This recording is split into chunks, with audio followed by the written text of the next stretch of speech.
Saudara-saudari terkasih di dalam Tuhan Yesus Kristus, semoga kita semua dalam keadaan sehat bersama keluarga.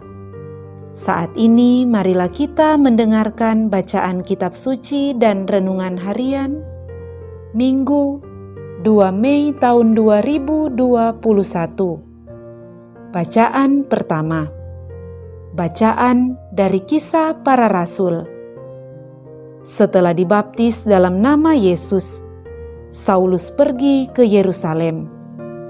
Di sana, ia mencoba menggabungkan diri dengan murid-murid Yesus. Tetapi semuanya takut kepadanya karena mereka tidak percaya bahwa Saulus juga seorang murid.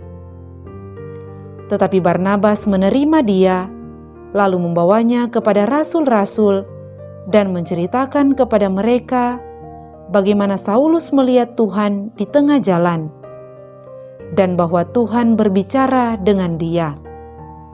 Juga diceritakannya bagaimana keberanian Saulus mengajar di Damsyik dalam nama Yesus. Maka Saulus tetap bersama-sama dengan mereka di Yerusalem, dan dengan berani ia mengajar dalam nama Tuhan. Saulus juga berbicara dan bersoal jawab dengan orang-orang Yahudi yang berbahasa Yunani, dan mereka itu berusaha membunuh dia. Akan tetapi, setelah hal itu diketahui oleh saudara-saudara anggota jemaat, mereka membawa Saulus ke Kaisarea dan dari situ membantu dia ke Tarsus.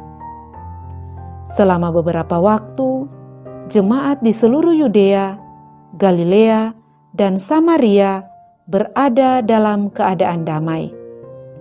Jemaat itu dibangun dan hidup dalam takut akan Tuhan. Jumlahnya semakin bertambah besar oleh pertolongan dan penghiburan Roh Kudus. Demikianlah sabda Tuhan. Syukur kepada Allah. Bacaan kedua. Bacaan dari surat pertama Rasul Yohanes. Anak-anakku, marilah kita mengasihi bukan dengan perkataan atau dengan lidah, tetapi dengan perbuatan dan dalam kebenaran. Demikianlah kita ketahui bahwa kita berasal dari kebenaran dan kita dapat menghadap Allah dengan hati tenang. Sebab jika kita dituduh oleh hati kita, Allah adalah lebih besar dari hati kita dan Ia mengetahui segala sesuatu.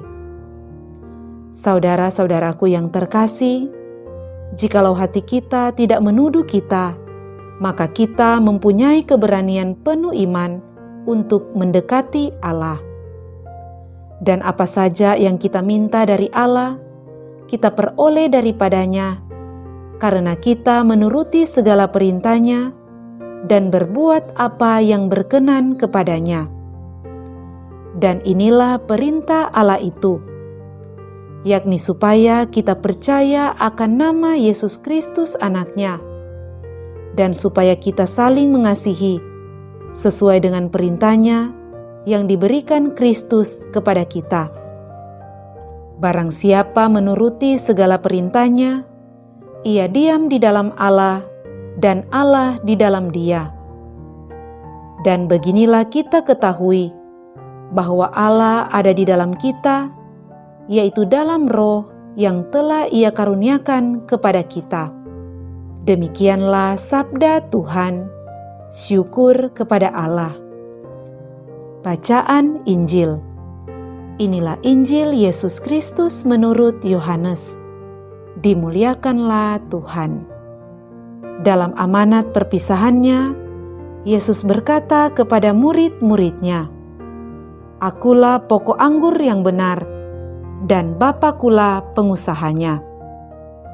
Setiap ranting padaku yang tidak berbuah dipotongnya, dan setiap ranting yang berbuah dibersihkannya, supaya berbuah lebih banyak.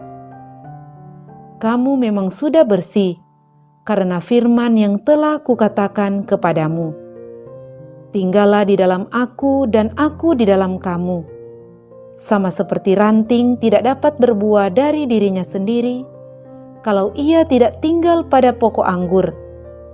Demikian juga kamu tidak berbuah, jikalau kamu tidak tinggal di dalam aku.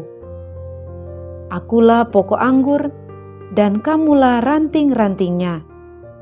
Barang siapa tinggal di dalam aku dan aku di dalam dia, ia berbuah banyak, sebab di luar aku kamu tidak dapat berbuat apa-apa.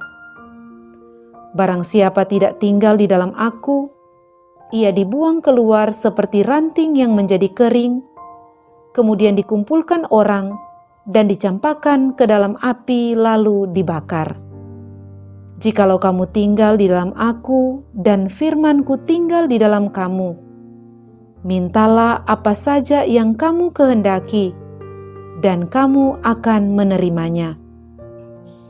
Dalam hal inilah Bapa-Ku dipermuliakan, yaitu jika kamu berbuah banyak, dan dengan demikian kamu adalah murid-murid-Ku.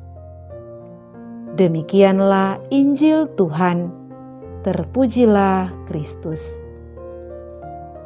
Saudara-saudari terkasih di dalam Tuhan Yesus Kristus, renungan kita di saat ini diberi judul Hidup yang Berbuah. Saudara-saudari terkasih, pohon mangga ditanam untuk menghasilkan buah mangga. Begitu juga dengan pohon durian, ditanam untuk menghasilkan buah durian. Menghasilkan buah adalah fungsi dan misi sebuah pohon.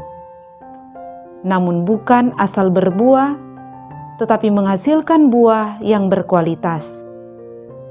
Mangga yang berkualitas bukan mangga yang busuk, dan durian yang berkualitas bukan durian yang keras dan tidak bisa dimakan. Hidup kita juga sebagai manusia bukan hidup asal hidup. Hidup kita juga mempunyai fungsi dan misi, yaitu untuk berbuah.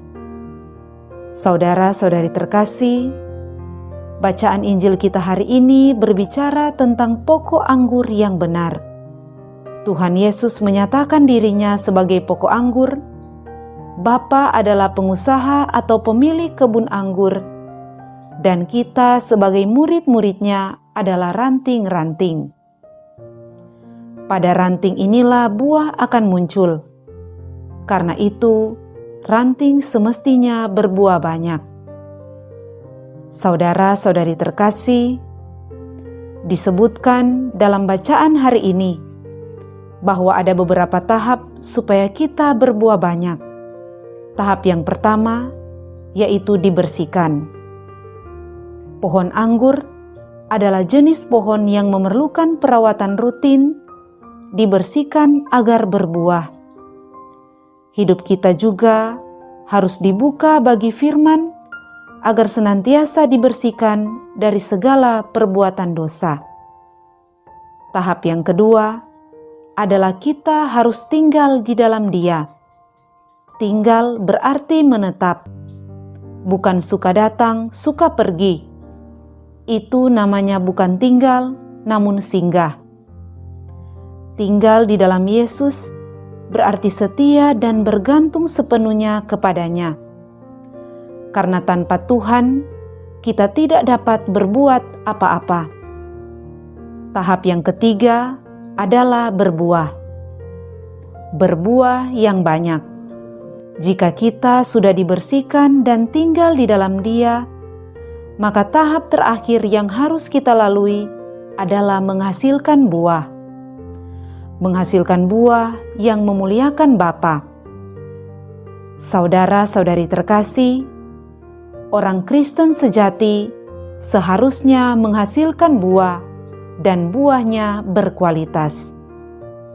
Melalui bacaan kitab suci hari ini, kita diajak untuk menjadi orang Kristen yang sejati, yaitu orang yang menghasilkan buah-buah yang memuliakan nama Tuhan, baik dalam perkataan dan perbuatan kita setiap hari.